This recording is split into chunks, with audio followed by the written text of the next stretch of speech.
Hello my friends, Chris here from Cards.n.Colors.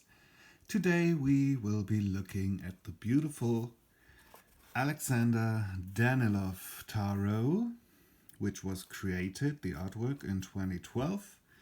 It's an indie deck, so self-published by the artist Alexander Daniloff, who is living in Italy right now. So you have to purchase the deck if you would like to get a copy of it from Alexander himself, from his homepage, and then sent from Italy.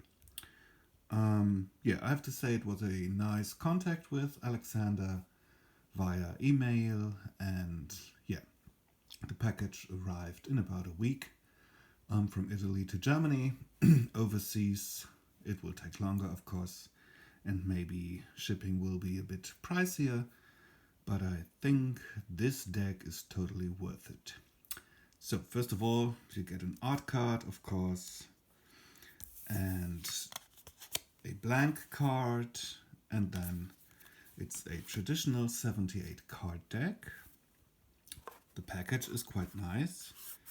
Some textured watercolor paper in a way. And then on the back it's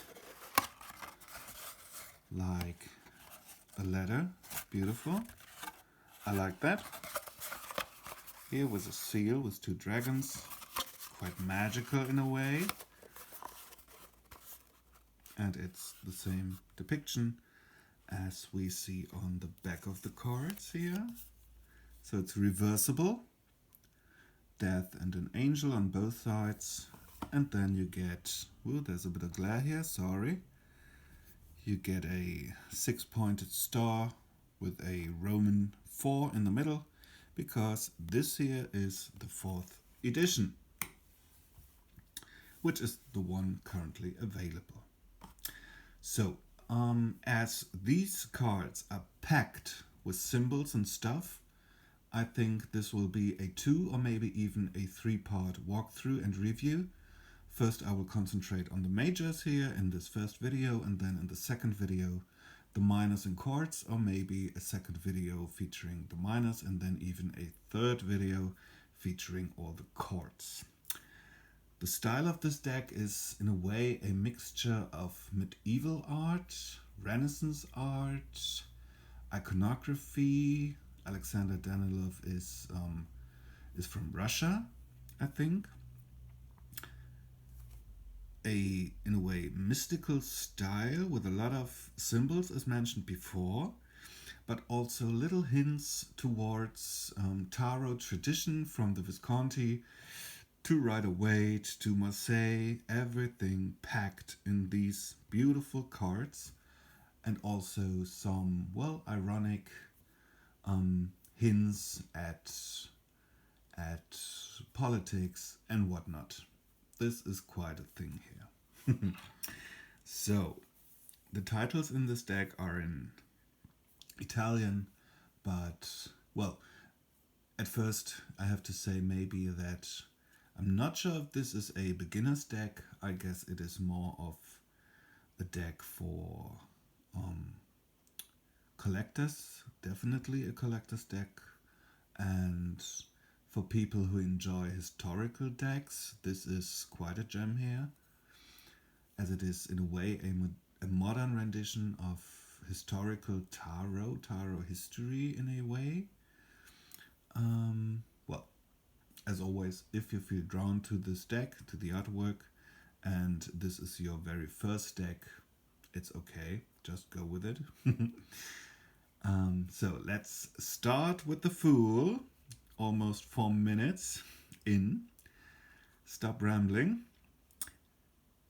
I was telling you that the titles are in Italian, like in very old Italian decks from the Renaissance. Well, in a way that's not true, because the Visconti deck and the Madrone and all of them, they don't feature any names or titles on the cards, and even no Roman numerals or even Arabic numerals or whatnot. So no numbering and no names on very old Renaissance, late medieval decks. But here you get the Italian, which is okay if you know your tarot trumps, there is no problem to identify them, even though the titles are in Italian. So Il Folle here, the Fool. And what we see here is, of course, the Fool, quite nice here with a feather, and then an owl. So hidden wisdom, secret wisdom in a way. His dog as a companion, of course.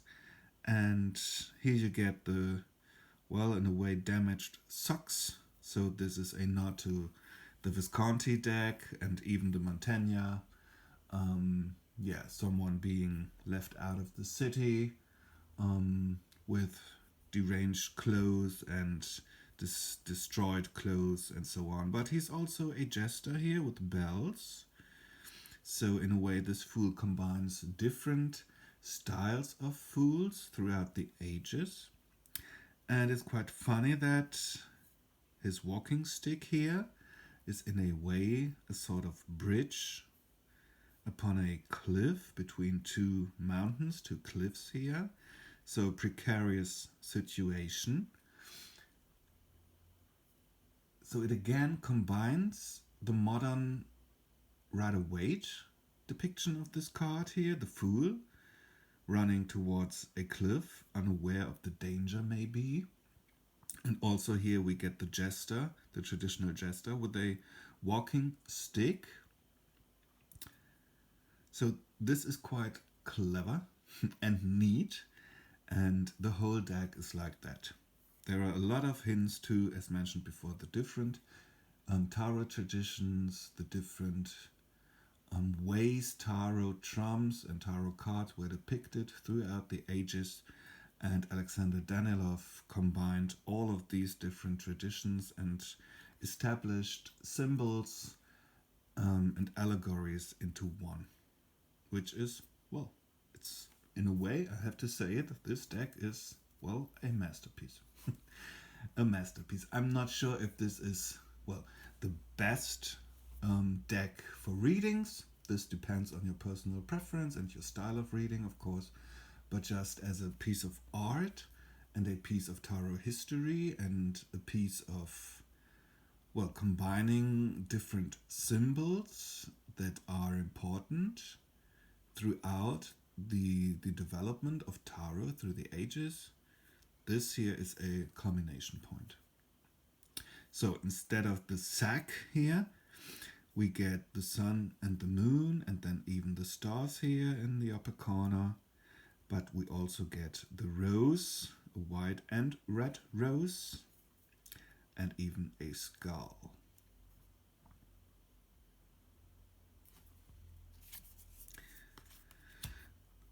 Il Mago, the magician, of course. Quite an interesting depiction.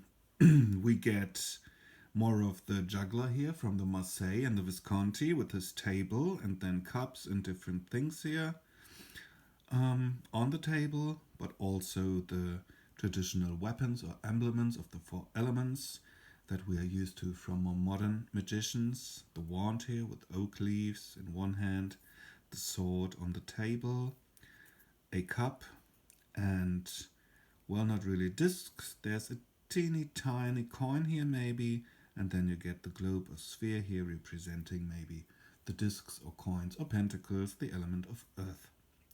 You also get the Lemnis cat, the traditional, and this magician here, his face is half closed by a mask. So there's a bit of an ambivalence here in the magician, which is traditional with, well, the juggler, who is also a trickster, but also in a way with the modern concept of a more ceremonial magician, being capable of doing black and white magic, if you even want to make the distinction between black and white magic. But in a way, yeah, the mercurial double-faced nature, literally, of Hermes and Mercury is quite nicely depicted here. Then you get here the lily and the rose that we are used to from the Rider-Waite depiction. And then here the medieval concept of the different spheres with clouds and stars. So the whole world with all the elements is on his table, is part of his toolkit. What you see here is the signature of Alexander Daniloff, A.D. in a way. Yeah, and also color-wise, this is quite beautiful, I have to say. As for my personal taste, I like the combination of this teal, turquoise, minty colors with the salmon and then this goldy orange here. Lovely depiction of the magician. La Papessa, the high priestess or popess in a way. Quite traditional in the way that it resembles the Rider-Waite depiction that we're used to. So we get the popess or the high priestess with her book, an Isis crown here, a triple moon crown, quite Egyptian here feeling going on. The two pillars of mercy and severity, black and white, but also the waning and waxing moon. You get the pomegranates on the veil in the background. You get the crescent moon at her feet. Not sure if this is supposed to be water. In a way it looks watery, but it could also be part of her dress. We don't know, sitting on a cushion here. Quite nicely depicted. Beautiful high priestess. And then we get to the Empress, L'Imperatrice,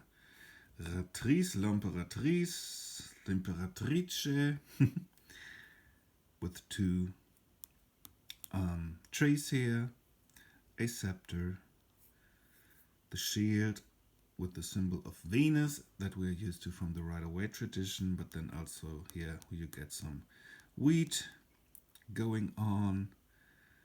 Yeah, in lovely gold, amber and purple tones.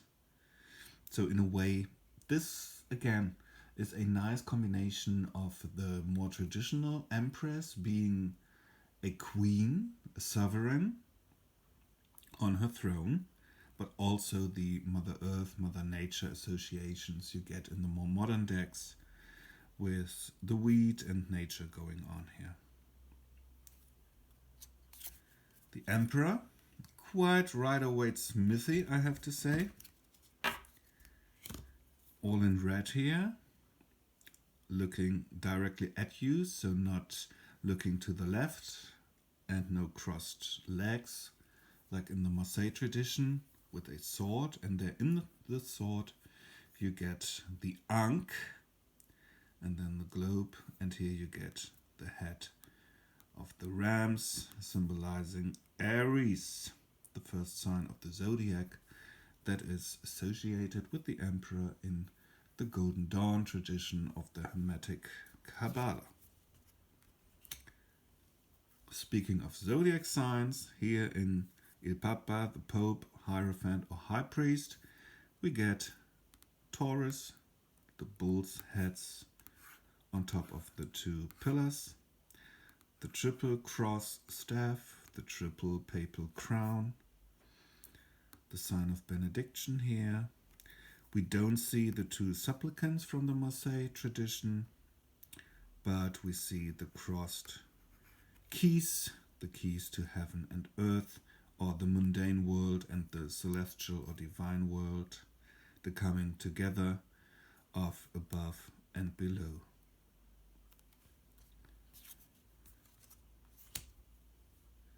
Gli innamorati, the lovers, I guess. Again with two trees, quite symmetrical, beautiful, a passionate red in the background, the eye of God in the triangle above them instead of an angel, or well, Cupid is here, sneaking behind the trees, which is quite interesting because he's in a way split. You see literally the bottom of Cupid here, hiding between the tree, and then on the other side you see the face and the head of Cupid with his arrow.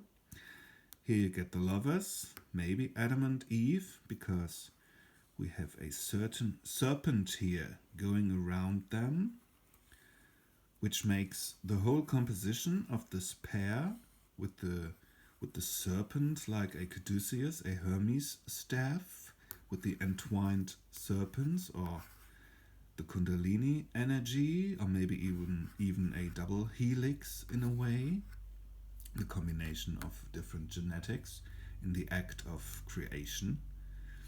Quite interesting. But if this is maybe Eve, you can see that here in her hand there is a red fruit in a way, the apple.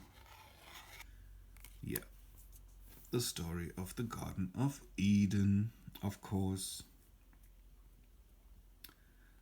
But all in all, it's neutral enough to not be a direct depiction of the scene in the Garden of Eden. There are hints at the story of Eden, but it's not quite as obvious as in maybe the Rider-Waite, for example. Nice depiction.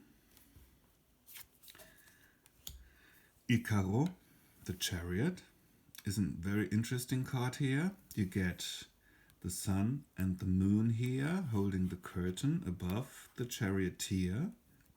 You get a laurel wreath done in gold metallic ink in a way.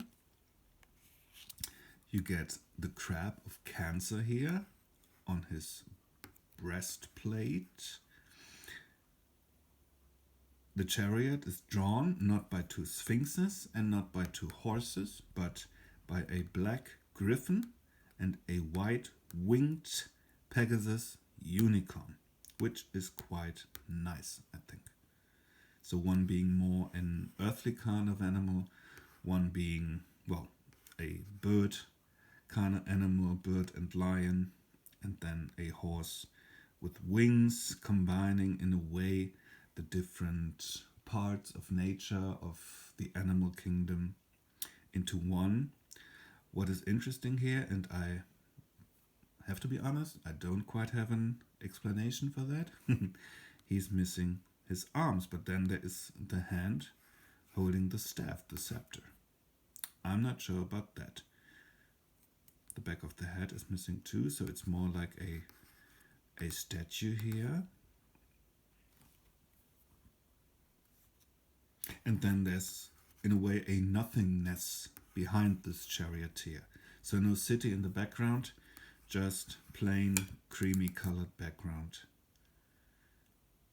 Interesting. And the veil is lifted.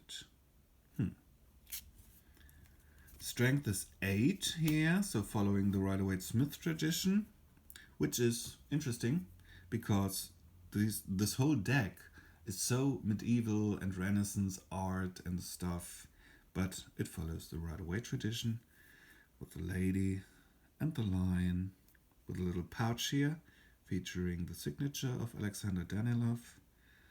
The lion looks a bit, well, I don't know, dazed maybe, and she has somewhat a sinister look on her face, I have to say. And then what you see here is a hand from above with the traditional Lemnis cat. But then also here at the sides, you get Hercules here with a giant club. And in the Visconti deck, strength is depicted as Hercules fighting the Nemaic lion.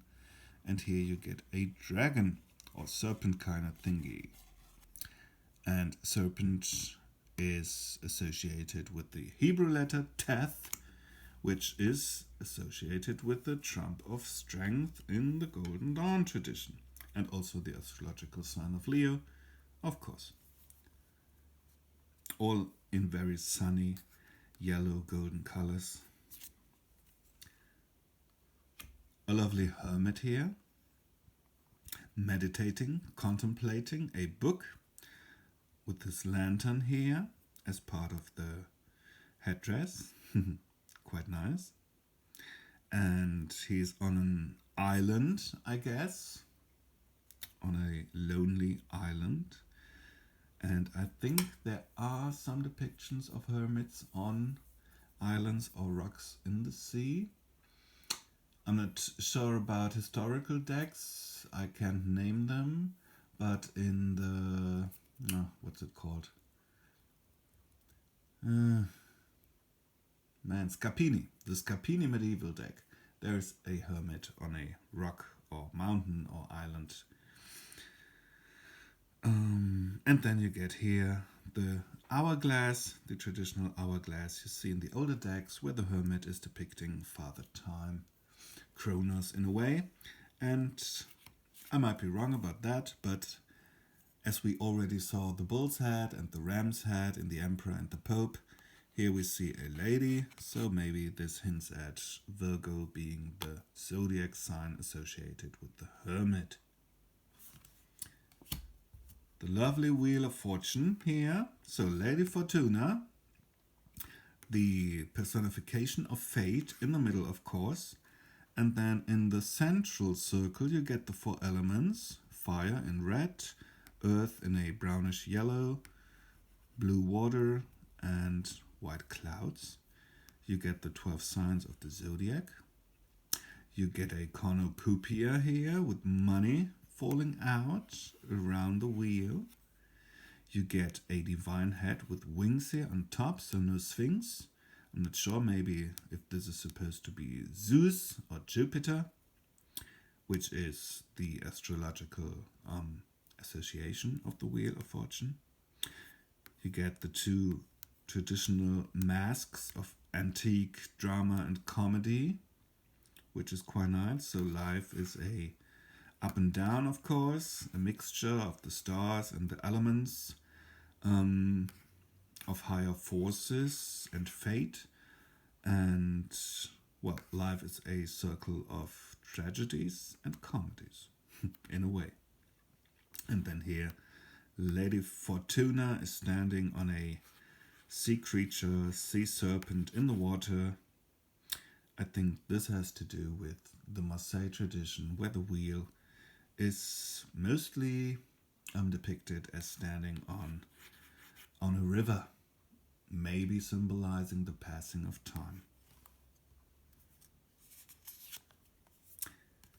Justice, also a very neat and clever depiction of justice. So you get this lady here, Justitia, or Themis, the goddess of justice, or Ma'at in the Egyptian tradition, with her sword in the middle, and then the 2 scales here.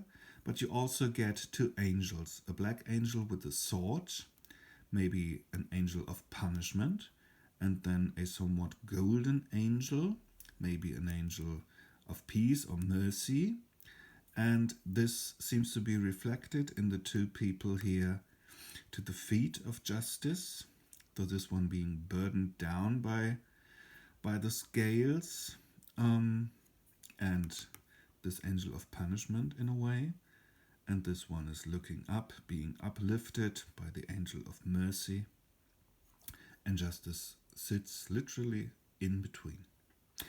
It's also, in a way, I find that quite funny, in a practical reading, this also with these 2 angels reminds me in a way like the devil and the angel sitting on your shoulders, like you often see in old cartoons.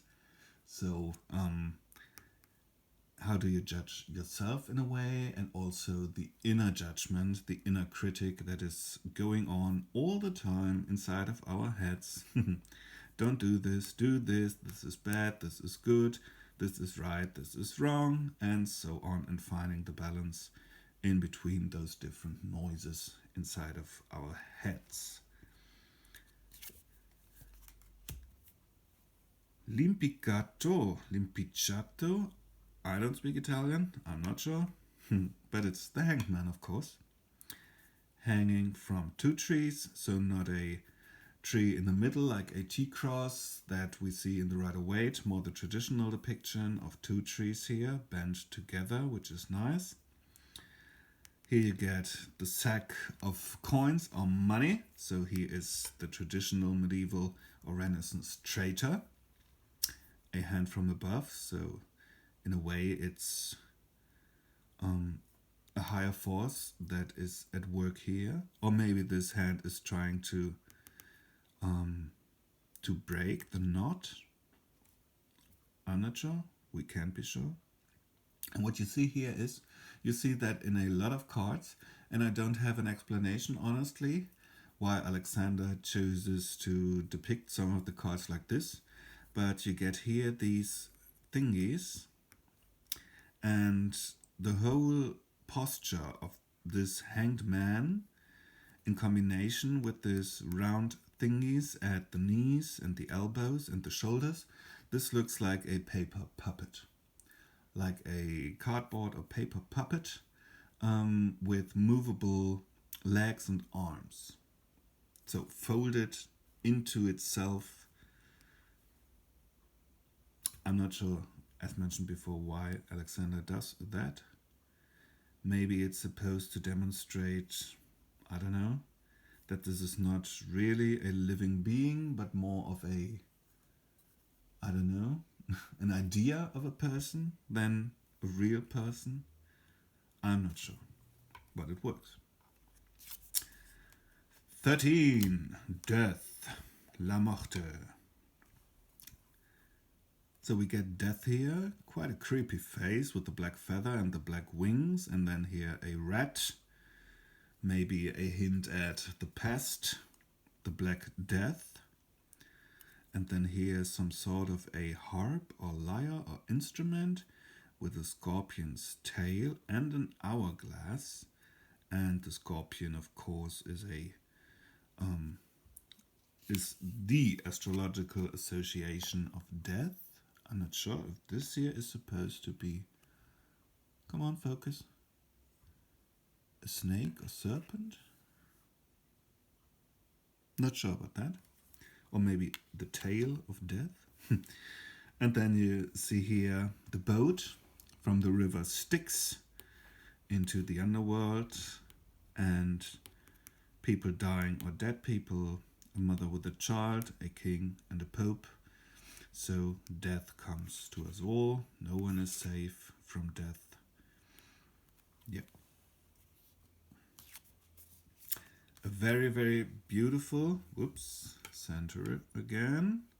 A very beautiful temperance card here, color-wise, and again, very symmetrical, very iconic looking here. Standing on a globe in the water, with her 2 cups, of course, and then the traditional symbols from the Rider-Waite depiction, the upward triangle, and the sun sign, sun symbol on her forehead. And here, between the 2 cups, you get a beautiful rainbow, from intense saturated colors to more pale, lighter colors. Beautiful. The Devil. Quite a medieval devil depiction here, with the mouth of hell in his belly or stomach, with a king peeking out of the fire of hell. And then, quite interesting, the devil is the one being chained here. So the beast being chained, the monster in a way, but also the people are chained. And there's a serpent going around here that's keeping the couple together. Maybe it's the serpent we saw in The Lovers. We don't know yet. He's holding a hat in his hand. Black and red dominating here.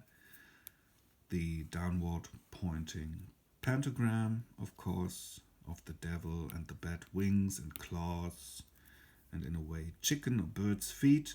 And he, again, the devil, has these points or circles here at the knees and the elbows and the shoulders.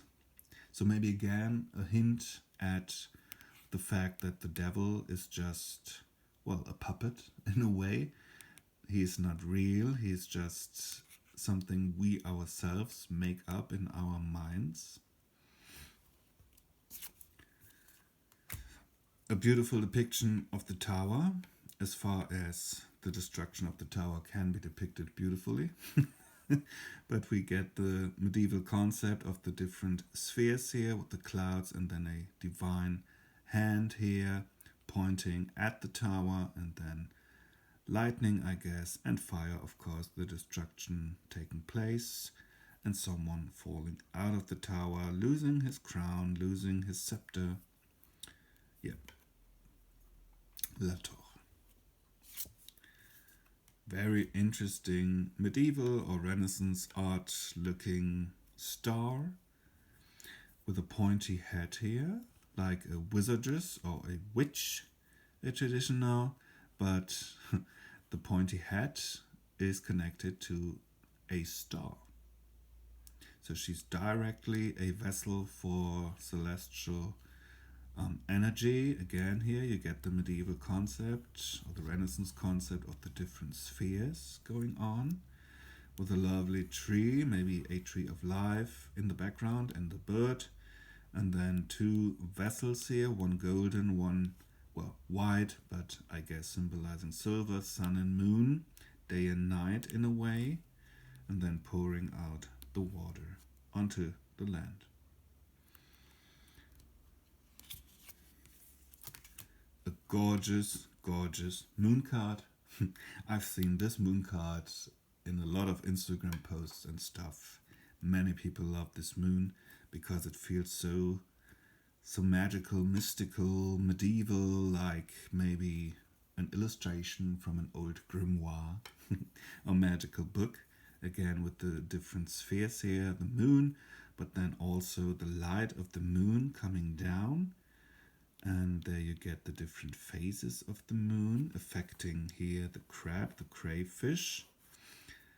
You get the two towers, one dark, one light, and then a wolf, so a natural being, animal, and then Anubis, a more stylized form of a jackal here, hinting at the Egyptian associations that Crowley makes in his Thoth deck.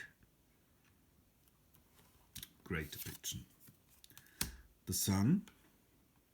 Creepy babies in a way, yes, but you get the twins or the two children that we are used to from the Marseille tradition, playing together with the wand, with the sword, and then a ring or a circle. The sun looks quite, well, grumpy. Not a happy sun, I have to say. And then here you get the traditional wall in the back, but this is more of a garden here where the children are playing, reminding me of Hieronymus Bosch here. This depiction of the fountain, quite lovely. And you also get the four elements in a way.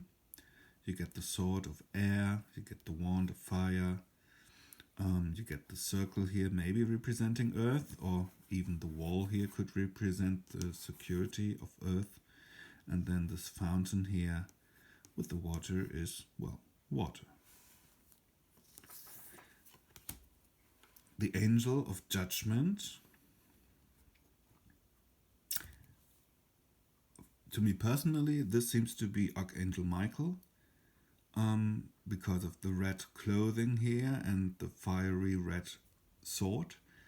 But I'm not totally sure. It could also be Gabriel because of the lily. I don't know. Maybe it's not supposed to depict any special kind of angel, any one angel, but just the concept of an angel. And then you get two angels above here playing the trumpets. The upward triangle, in a way the divine triangle, well, missing the eye of God, but also this card in the Golden Dawn tradition once again is associated with the element of fire, and the symbol, the alchemical symbol of fire, is the upward pointing triangle. Then here at the base, I think this is a gravestone here, a graveyard with a lady coming out of the earth, but also skeletons, which is quite, well, funny in a way. And here you also get a demon resembling the devil we saw before on Trump 15, and the fire of hell. So it's the last judgment, and you either go to hell or you either go to heaven.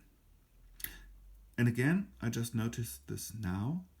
It's interesting, of course, color-wise, you get the three primary colors here.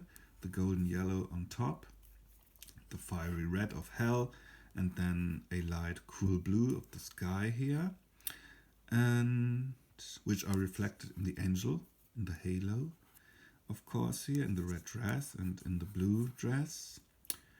But also the fiery sword here is on the side where the demon or the gate of hell is opening up, and the pure white lily is on the side where people are, I think, going up to heaven. And then, last but not least, a wonderful world card with a world tree. So the laurel wreath here in an egg shape is forming the tree, and then at the roots of the tree you get a skull, which I find very neat. So part of earth, of being on earth, living on earth, living in the material world, is that we all have to die, of course. It's at the root of life. There's death hidden inside. And then you get this circular shape here, with a scene of a landscape with water and a ship and a castle, which is, of course, the world we see in the very old Visconti and Madrone decks, depicting, well, a snapshot of the world, of the real world. Quite interesting. And then also you get the 4 elements here: fire, air, water, and earth in the 4 corners. And the 4 living creatures: the eagle, the angel, the bull, and the lion. So, there you have it. These are the gorgeous trumps of the Alexander Daniloff Tarot. And as mentioned before, I will do a second or maybe even a third video featuring the minors and also the court cards, because there is a lot to talk about, a lot to discover, and I'm looking forward to it. So, Happy New Year! Today is the 1st of January 2021. So, well, have a very happy New Year. All the best and see you soon. Bye.